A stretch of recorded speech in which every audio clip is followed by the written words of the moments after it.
And scientists announced today they have made a major breakthrough in the quest to create life in a laboratory. For the first time, they have produced a living cell in which the active DNA was put together by computers. What does this mean for science? And does it mean there is now synthetic life? Dr. Richard Besser is here. Rich.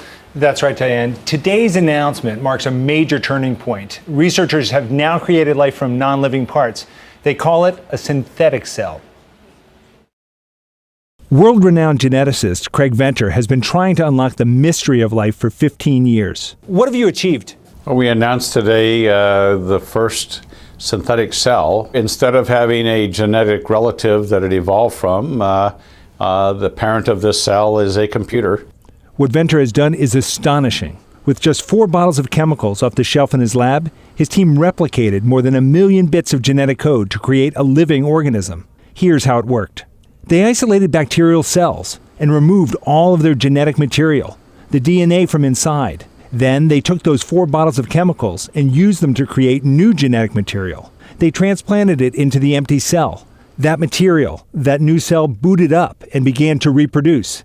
And reproduce 1 billion times. I think this is the creation of life, and I think it's an experiment that shows that life is not a mystery, that it's not some mysterious force that infuses things that makes them come alive.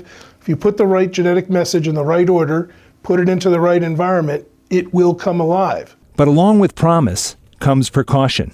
Like any great scientific innovation, this has enormous promise and enormous peril. This may allow us to make more virulent viruses.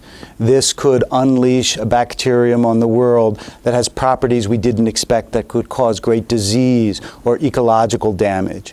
Scientists will surely debate whether this is truly creating new life, but no one can deny the potential impact of this achievement. Venter says that within a year, this technology will be producing vaccines, and in the future, bacteria may be used as powerhouses to generate energy and clean up oil spills. I'm not so sure with what the one person said, that life is not a mystery, by the way. But what's the one word you've been hearing from scientists all day? Historic. Historic. And it's going to be banner headlines in the scientific world for That's sure. right. Thank you, Rich Besser.